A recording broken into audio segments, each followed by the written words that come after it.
All right. Let's see. Hello, everyone, and welcome to Lily's Show and Tell series. I'm Cassandra Nieves, the Lilly Web Committee Chair. Lilly stands for Lifelong Information Literacy, and we're a group of librarians and information professionals who work to promote lifelong information literacy. Before we begin, I have just a couple of quick housekeeping items. First, the session is being recorded and will be available on the Show and Tell page and the YouTube channel by the end of the week. Feel free to put your questions into the chat. I'm going to be keeping an eye on the chat and monitoring it, and then writing down any questions or comments for our speaker, which we will get to at the end of her presentation. Finally, if you want to learn more about Lilly or presenting your own show and tell event, I'm going to put my email address in the chat as well as in my Zoom name. Feel free to email me at any time. And now on to our speaker, Kara Burton. Hello, everyone. Let me get my screen share started.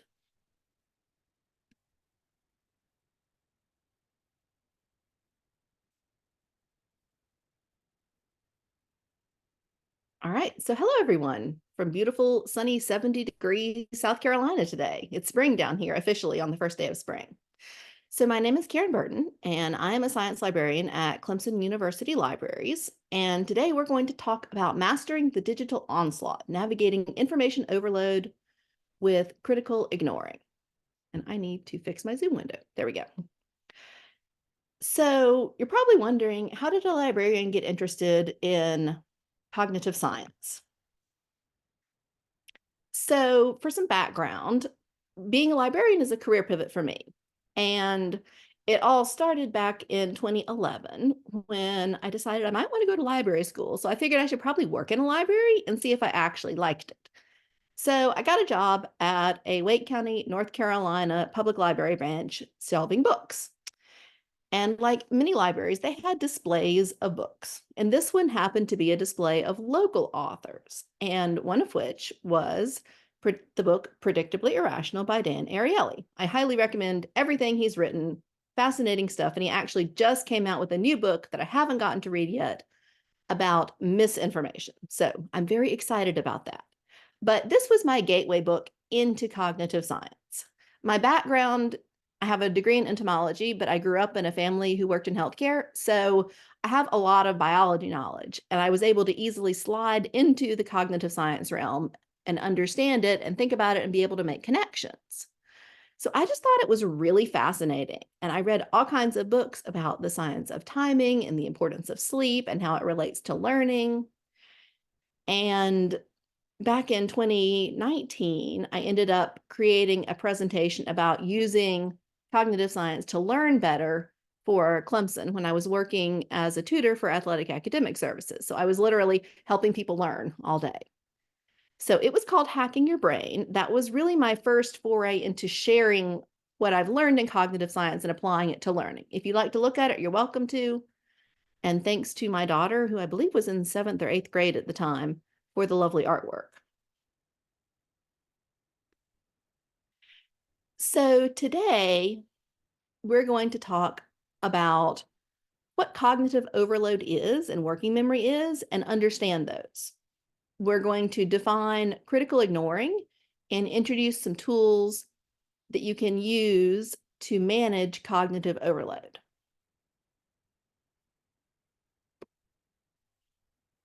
So I think we can all relate to feeling like this guy floating along on his phone. He doesn't look like he's having a really good experience. I've been kayaking several times and thought it was really fun.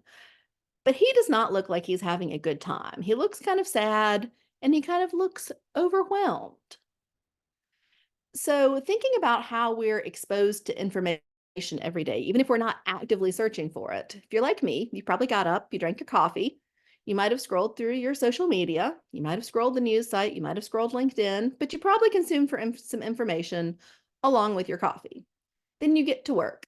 And again, our inboxes are probably overflowing, and a lot of it is ads. I get all kinds of requests from book vendors, media vendors, streaming media, new databases. All this stuff comes to my inbox.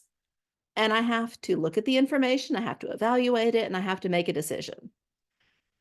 And then we do our work day, we come home, and depending on your stage of life, you may have personally demanding projects. I have one child who's going to college. Her sister did the same thing last year. So 2 years in a row, we've had the whole college search and navigating scholarships and financial aid, which is a very intense project you really have to think about and do a lot of information seeking and evaluating information.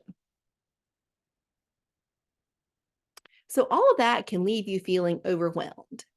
And we as librarians are essentially professional information seekers and evaluators. Our students that we're teaching information literacy to are not. They are starting to learn. Maybe they had some exposure in high school, maybe they didn't, but you never know. And trying to teach them to critically evaluate each source can be really overwhelming. So before we get started talking about critical ignoring, we have to go through some definitions first, just so we all know what we're talking about and we're on the same page. So these are all from the American Psychological Association Dictionary. You can go look them up. You can learn more than you ever wanted to know about all kinds of interesting terms. But cognitive load is basically how hard is something? How much of your mental resources does it require? And cognitive overload is exactly what it sounds like. It's where the cognitive load is greater than your brain can handle. And this isn't necessarily something you can train for to get better at, because at some point you're going to run into the biological limitations of your brain. Yes, we can all train our brains to work better, more efficiently. It's easier to do a task if you're familiar with it, like cooking something you've cooked 100 times rather than trying a new recipe. But at some point, you're going to hit the wall on your brain's biological capabilities. And that's what we're talking about with cognitive overload. So there's many things that can induce cognitive overload. It can be sensory. If you're in somewhere that's too loud, too bright, too busy, you can experience cognitive overload from that.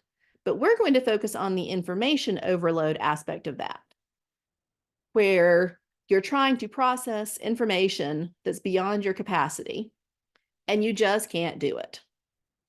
You're running out of processing capacity. It doesn't make you feel good about yourself. That guy in the canoe really didn't look like he was having fun, and bad things happen. So thinking of an example of a state when you may be experiencing cognitive overload. You've had a busy day at work. You've thought about all your projects. You've worked really hard, and you go to the grocery store and you have to decide what you want for dinner, and you just grab a frozen pizza because you just can't decide what you want for dinner. So those are the definitions that we're going to be working with today.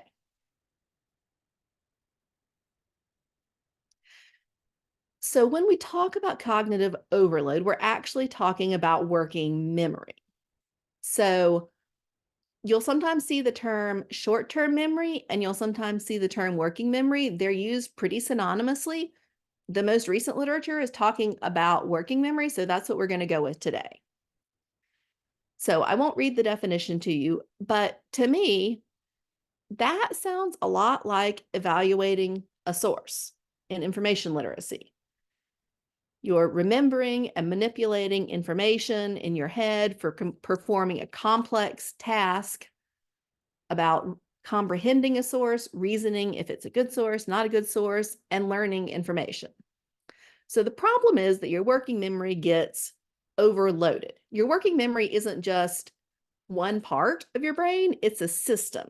So the system has three components. There's the phonological loop, which is what it sounds like. It's remembering what you hear. So it's language, but it's spoken language specifically. The visuospatial sketchpad is also literally what it says. It's remembering where something is in space and what something looks like. And the episodic buffer is what puts the information in the phonological loop and the visuospatial sketchpad together and packages them up and sends them off to long-term memory. So let's talk about an example of that that'll hopefully tie it together. Think about a birthday party during your lifetime. You probably have a good memory of a birthday party. Hopefully you do. I like cake, so I really like birthday parties. You remember what it sounded like when people sang happy birthday. You probably remember what your cake looked like. Maybe not every single detail, but a basic, was it a chocolate cake? Did it have candles? You probably remember who was sitting next to you or who was sitting across from you. Those memories all went into your working memory, and the episodic buffer packaged it up and sent it off to your long-term memory, which is why you can actually recall it today, years later. But the problem is with working memory, it's not just those storage parts that you see in the very large blue circles on the screen. The central executive part of working memory up at the top is what's actually running the show. It's telling the rest of your working memory what to do, but it doesn't have any storage capacity of its own. And I thought that was very interesting, something I learned while creating this presentation. Usually you talk about working memory capacity and you'll hear numbers anywhere from 5 to 8-ish. Nobody can really agree because all the experiments show something a little bit different. But it's a small number of items that you can actually keep in your working memory. And in young adults, that number is even smaller. So I thought that was really interesting that when we're teaching, whether it's as a school librarian or an academic librarian, when we're teaching teenagers information literacy and we're having them evaluate sources, they're putting this information, they're evaluating, thinking about it, reasoning, comprehending it, they're putting it in their brain. They can't do that as well as an adult can because their actual biological working memory capacity is smaller. So that's a really interesting fact I learned that I'm excited to share. So this is why you experience cognitive overload. You have too much information coming in and your working memory can't process it fast enough.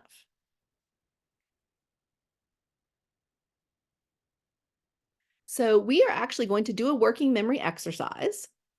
I'll give you just a minute to either grab something to write on. You can type in a note on your phone, on an email draft, write it on your whiteboard, whatever you want. I'll give you a minute to get those ways to record information, and you're just going to be writing letters, so nothing complicated. But we're going to see what happens when you put too many pieces of information in your working memory. So you're going to see a series of letters on a slide. Look closely and try to remember them. And you're only going to see them for about 3 seconds, maybe a little longer for the longer ones. And after I leave that slide, not before, but after, write down all the letters you can remember. We'll do it 3 times, and then we'll discuss it. And also I'll have a Padlet link that will be shared. And I'll also have a QR code for you to scan to share your experience. So hopefully you've had time to grab something to write or type on, and let's get started. And remember, you'll see letters. Don't write them down yet. We'll go to the next slide. Remember all you can, and then we'll write them down. Let's go. All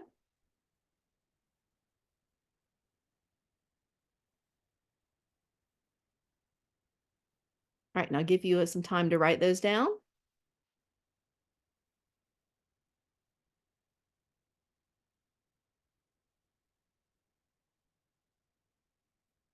All right, next one.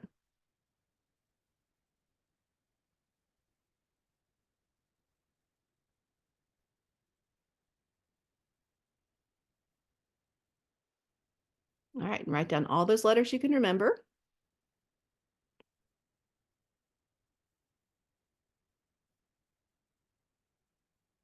And we're on to the last one.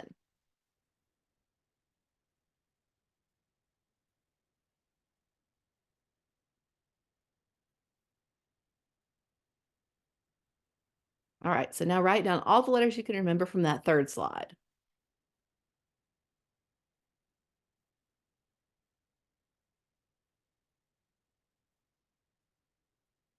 Okay, so if you're like me, you probably didn't remember all those letters. I usually got the first one, maybe the second one, and the third one, forget it. So you experienced cognitive overload. So now I want to know, how did it make you feel? What did you think about the experience? You can either scan the QR code for the Padlet, or I believe the link should be put in the chat shortly. We'll give everyone a minute to respond to that, and then we'll go take a look and see what people said.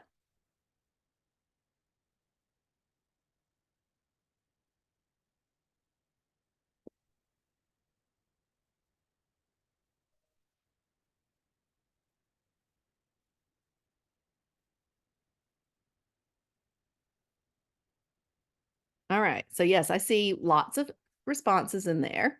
I see embarrassed, which was actually from my coworker who listened to my presentation before this and gave me feedback. Frustrated, overwhelmed, lacking, rushed, stressed, curious because we were told it would be difficult. Hey, you may have great working memory capacity.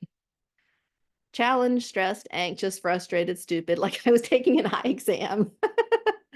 Unsurprised, frustrated and rushed, faster heartbeat, unsure where to focus, brain hurt. Yeah, I think we all talk about our brains being fried. Panicky, frustrated. I felt smart, like memorizing times tables. Hey, so some of you did experience cognitive overload and some of you didn't. Challenged and then frustrated. Yeah, there's a lot of interesting responses. I like the eye exam one. Mnemonic device. Yes, that's how people can put long strings of information and letters and numbers into their memory is they use a mnemonic device or chunk it or something like that. But that's a whole nother discussion. Like thinking slowly, moment of panic, prepared, excited. Okay. So you felt lots of different things. Some of them were positive, some of them were not. But that's what our students feel when they experience cognitive overload. So I think we're all familiar with the ACRL framework for information literacy for higher education. I know I refer back to it on a regular basis. I want to focus on the authority as constructed and contextual frame for this particular discussion because it instructs information seekers to critically examine all evidence and to ask relevant questions about origins, context, and suitability for the current information need. So if you're a student who is learning information literacy, that can be a high cognitive load. It can max out the capacity of your working memory and lead to cognitive overload. And we've just shared how that makes us feel. So we don't want what we're teaching students to make them feel frustrated. We want to be able to help them and give them tools that they can use constructively and successfully. So there have been many ideas over the years for ways to teach information literacy, and I skipped a slide, so let's go back. Hold on, pardon me, technical difficulties. There we go. So I'm sure you're all familiar with the CRAP test, which has a lot of questions, and they're very in-depth questions. And I found that when students are trying to evaluate something, especially in a digital information environment, that they get overwhelmed really fast using a long checklist like the CRAP test. One of the new models is sift, which is definitely moving in the right direction. But trying to trace all the claims to the original context can also be a lot of cognitive load on our students. So I was curious if there could be a better way to evaluate information quickly that didn't induce cognitive overload. So like many librarians, I read a lot of random articles, and I ran across the top one here. And it's actually a brief interview with the author, professor named Sam Wineburg. Unfortunately, the top one is not open access, but hopefully your institution has access and you can read it. But that was the first time that I heard the phrase critical ignoring. And that's actually the first time that he used the phrase. He's the one who came up with the idea. And then after that, he started working with some co-authors, and they published the paper on the bottom, Critical Ignoring as a Core Competence for Digital Citizens. And I found that really interesting because most of the information evaluation going on now is digital in some form.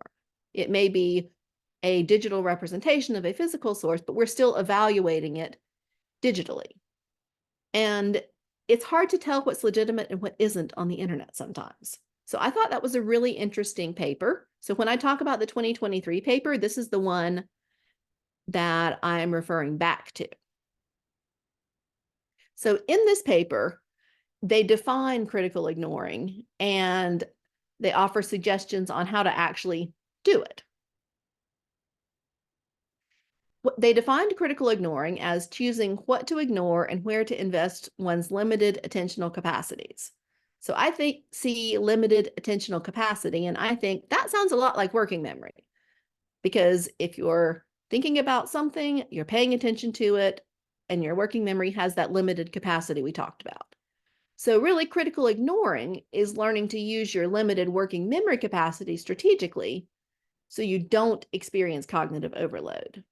And in this 2023 paper, the authors provide some concrete strategies that leverage critical ignoring to make information evaluation feasible and to avoid cognitive overload. So they talk about three. We're not going to cover the first one about do not feed the trolls, bad actors online, essentially. If you're interested in learning more about trolls, I highly recommend checking out the work by one of the professors at Clemson, Darren Linville. Fascinating body of work, very interesting guy. I actually went to a talk by him last week, and he talked about how to run a troll farm. In other words, how troll farms are run. It was fascinating to hear the back end of how that works. So highly recommend checking that out if you want to learn more about trolls.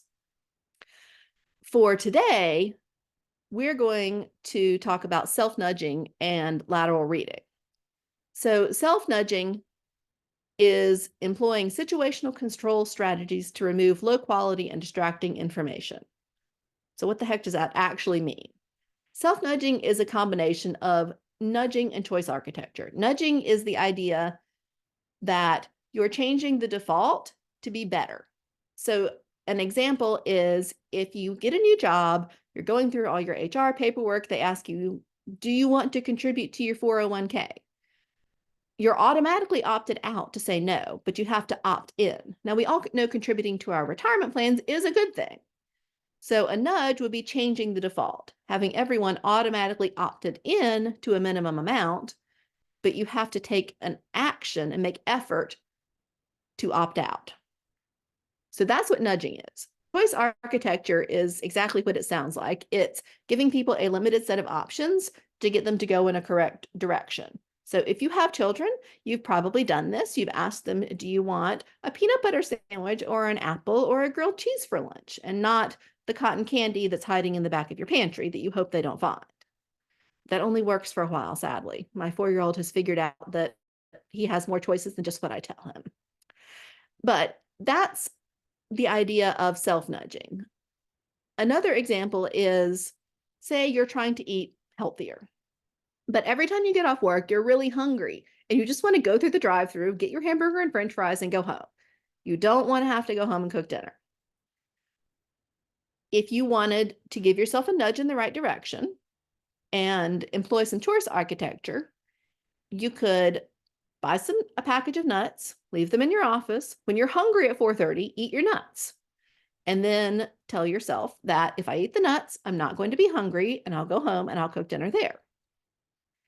So applying that to information diets is self-nudging. And we'll talk more about some concrete strategies for that a little bit later.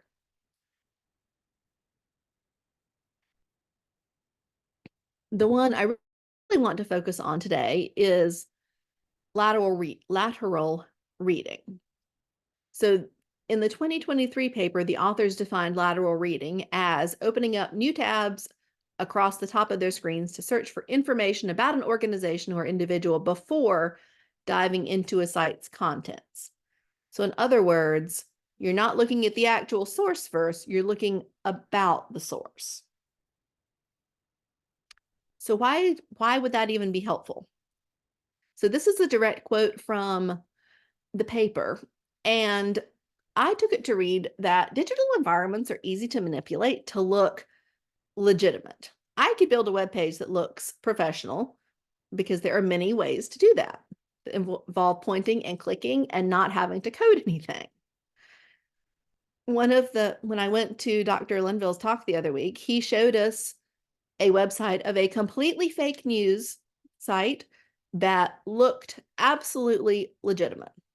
I would have had a hard time telling it wasn't. So it's very easy for digital information that isn't high quality to look high quality. So looking up background information about a source before you dive into the source can be very helpful. And they actually got this strategy by observing professional fact checkers. We all know that alternative news and alternative facts are a thing. So professional fact checkers have had a lot to do in the last few years. So going back to the definition of critical ignoring, choosing what to ignore and where to invest your limited attention, their suggestion is don't start reading vertically into an information source. Start with reading laterally. Ignore the information source until you look for information about the organization and about the individual who owns it, if it's a company or a source like that. So you're not wasting your limited working memory attention until it's actually worth your attention. So using that strategy means you have less of a cognitive load, you're using less of your working memory, and you're not experiencing cognitive overload.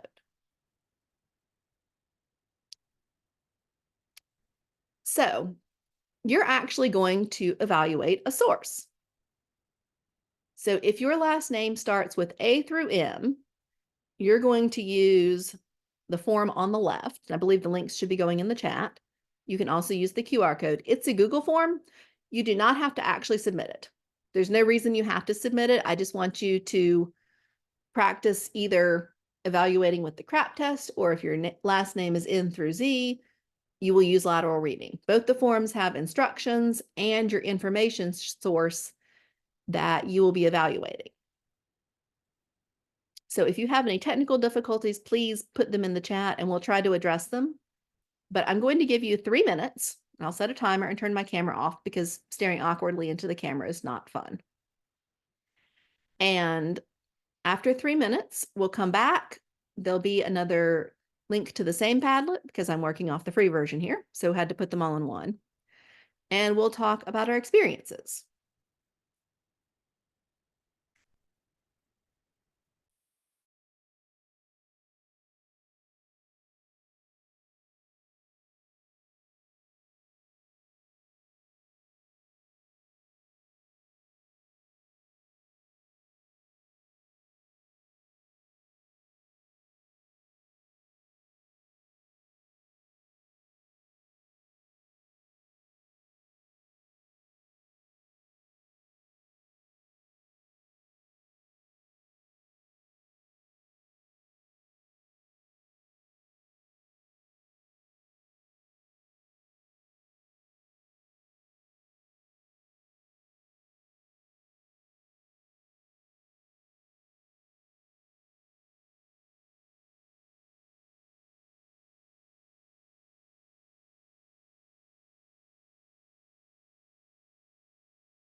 This is your 1-minute warning.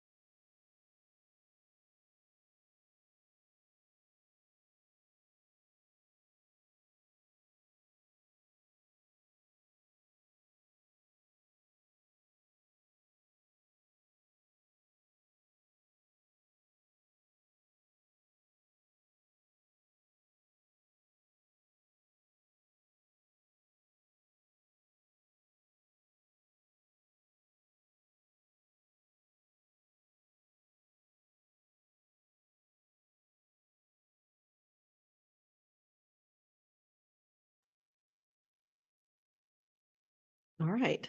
So now that you evaluated a source, I hope you had fun with the source.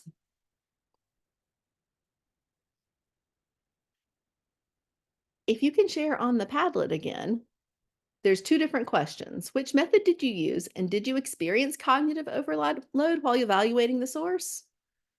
And for those that used lateral reading, what did you think about this method? So again, we'll give everyone a minute to share there.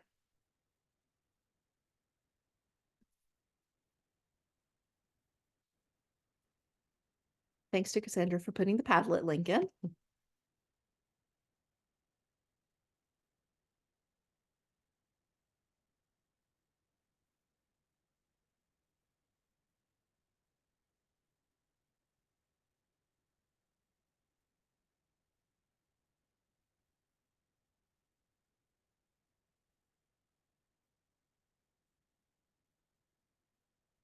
Let's see if there's anything. Oops. Popping up on the Padlet. Okay. So lateral reading and no, crap, and yes. The form was so long you didn't have time to finish. Overwhelming. And I did not include all the crap questions on there. Some of them weren't relevant. So I kind of picked and chose. Obviously, very experienced. Took you longer than I thought. Lateral reading. Crap, it was too long. Too long, and you immediately knew it was a source. I chose a source that was very obviously not a good one. Yet the questions assume a lot of prior knowledge on the part of the student. It does, and we're information professionals, and we have that knowledge, but our students don't. Overwhelming, little rust, yeah. I know I didn't give you too much time. The entire site was overwhelming. Someone felt weary. Yeah, you recognized it was aimed at conspiracy theorists. Exactly. So yes, let's see. Quick, efficient, effective, fast, liked the guided questions. Thank you. I tried to make it easy for you, so I'm glad you thought it was. Bounce around to places that had viable info. Very resistant to Googling things, which I don't get. I think everybody Googles everything. I think half of our reference questions, we're one Google search ahead of our students. Okay, so I heard exactly what I expected to see or expected to hear, that crap was overwhelming, didn't have time to finish, and lateral reading was a little bit easier. So that's good. My hypothesis has been validated. Going back to my science roots. Okay, so I said we would come back to self-nudging. Now we're going to talk about practical ways to integrate critical ignoring into your information literacy instruction. So I ran across the idea of information hygiene on this graphic, and I just really liked that idea, because talking about sleep hygiene is pretty normal. Everybody needs to have personal hygiene. It's just awkward when you have to have those conversations with people. So information hygiene can be an important part of your life. So again, reminding ourselves of the definition of self-nudging. Controlling your information diet is what it comes down to. You can do that in several ways. And some of these ideas are from the 2023 article, and I think one of them is mine. But setting time limits on apps is a really good way to start. And the reference is in the article, but someone found that actually led to increased well-being, which is not entirely surprising, but good to know. That has some actual empirical data. Remove distracting stimuli. So in other words, don't click on clickbait. Clickbait is junk food to your brain. Your brain loves dopamine, and clicking on the clickbait gives you a little surge of dopamine, and then it's just not good. It's not good information hygiene for your brain. And my favorite is just unsubscribing. Like all of you, I buy a lot of things online. I live in a small town, so I buy a lot of things online. And every time I buy something, I think I get subscribed to 3 more mailing lists, and it gets all to be just very full in my inbox. So I try to get in the habit of unsubscribing from everything that I really don't need. or even things that I might need once a year, but I can go back to their website directly if I want to buy something. So the authors offer some other ideas. Feel free to pick and choose and integrate them into your teaching.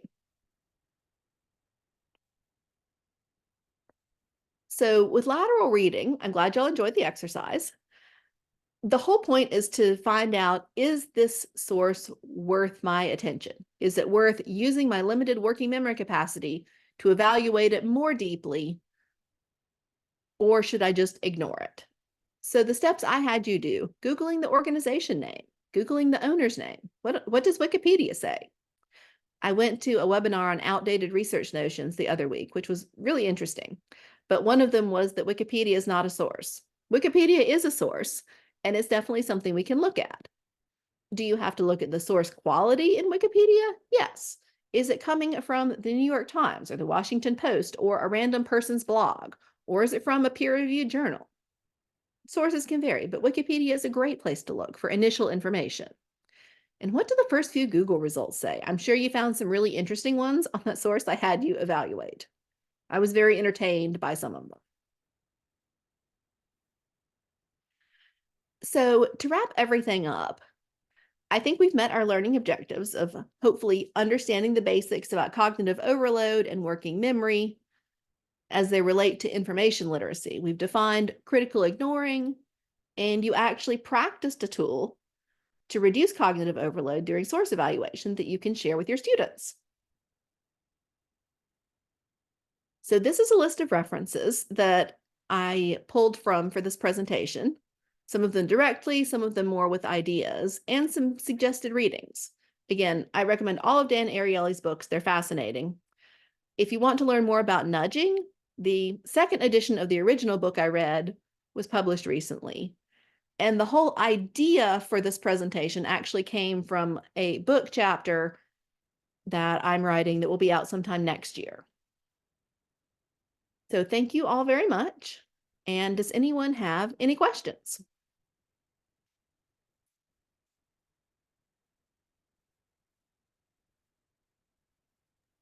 Thank you so much. Yeah, if anyone has any questions, could you please put them in the chat? If you're comfortable unmuting yourself. Oh, we have one. How do students respond to lateral reading? So it depends on the student.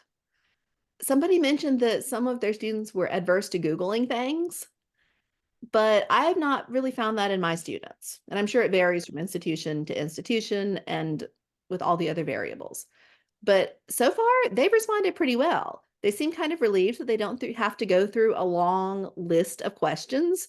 They can do a quick search and get a decent idea if they should pursue the source or if they should just ignore it.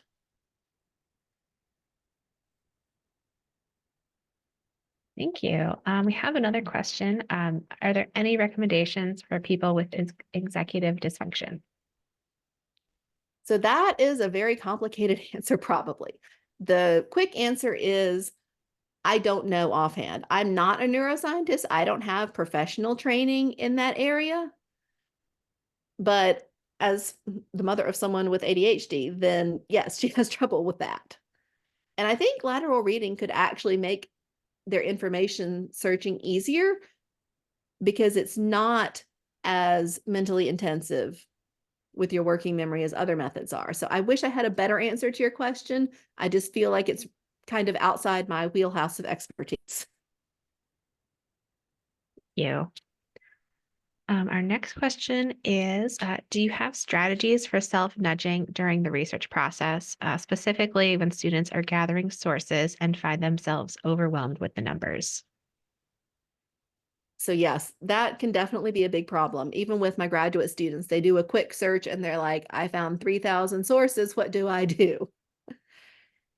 So I'm going to assume you mean self-nudging, like keeping themselves to a reasonable number of sources you can evaluate. If you meant something different, feel free to put it back in the chat or unmute and ask your question. I'm fine with that too. So when I work with my students who are starting their research process, I always have them talk through their topic with me. And when they do their preliminary searches, I always have them start with their topic, They have their concepts inside their topic, and then they have the keywords for each concept. And we'll play with combining those, because sometimes if they combine two concepts, they'll get 10,000 articles. But if they add that third concept in there, they'll get 100, which is, maybe your undergrads might be overwhelmed. But for my grad students, they're very happy with 100 results of relevant articles. So I would say come up with a plan. If you see that you have 10,000 results, what are you going to do? You're not going to go through all of them. You're going to backtrack, maybe rethink your topic, maybe talk to someone and see what concepts you're missing. That's where AI actually comes in really handy. If you're talking about concepts and keywords, ChatGPT can be very useful in suggesting keywords or what related concepts are close to this. So if they're having trouble brainstorming their research question, that can actually be a really good place to use AI in a way that none of their professors are going to have a problem with. Thank you. Our next one comes in. She says, so interesting. I could see discussing this with faculty members when they want you to teach everything in a single session. Have you done so, and what were your results?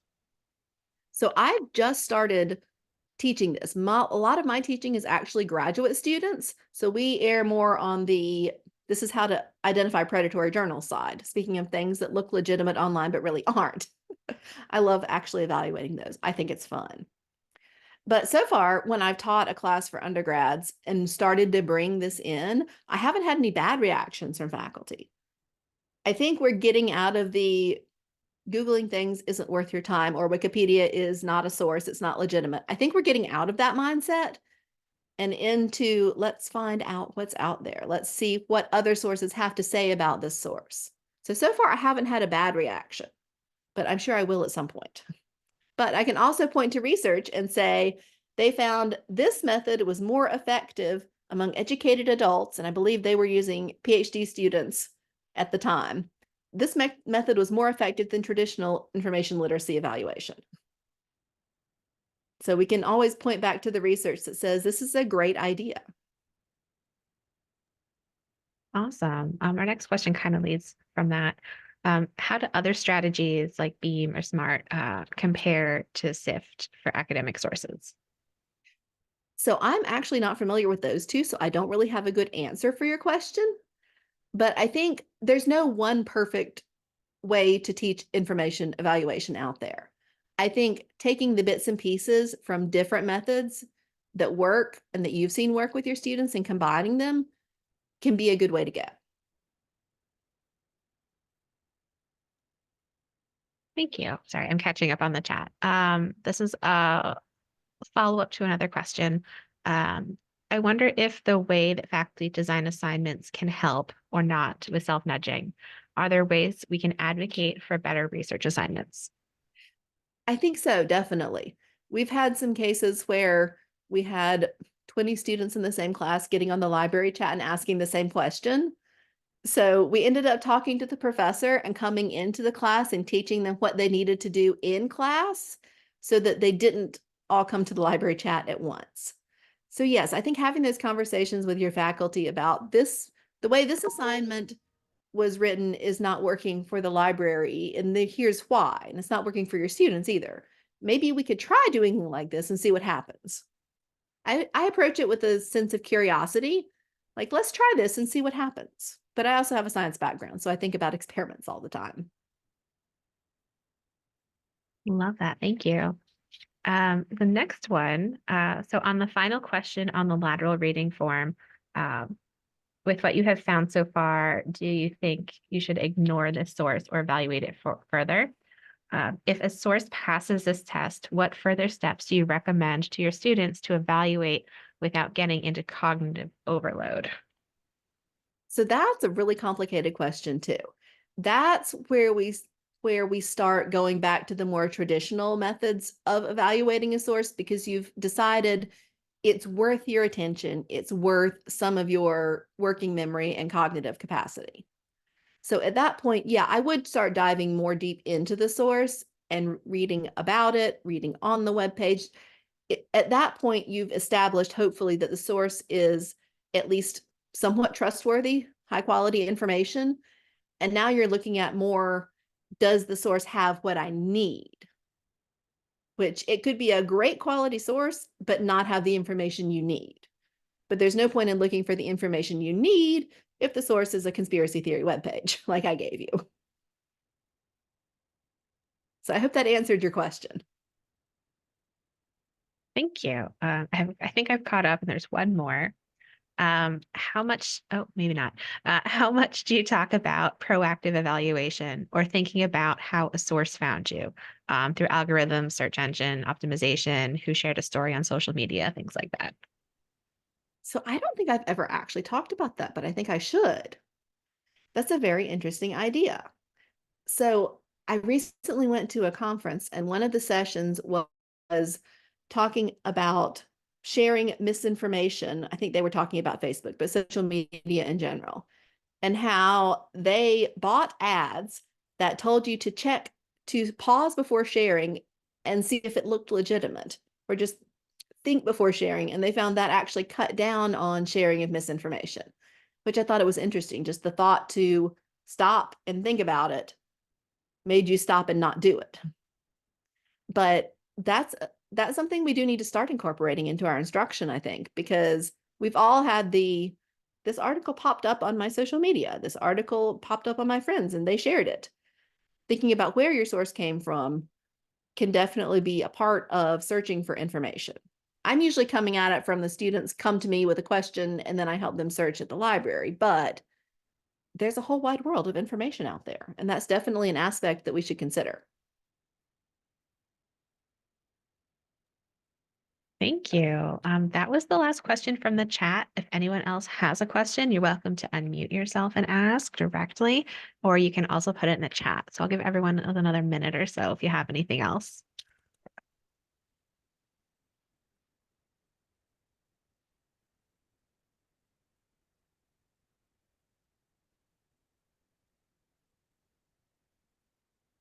All right, I'm not seeing anything else come through. If you do have questions, you can, of course, follow up through email with Karen. Her email address is on the PowerPoint.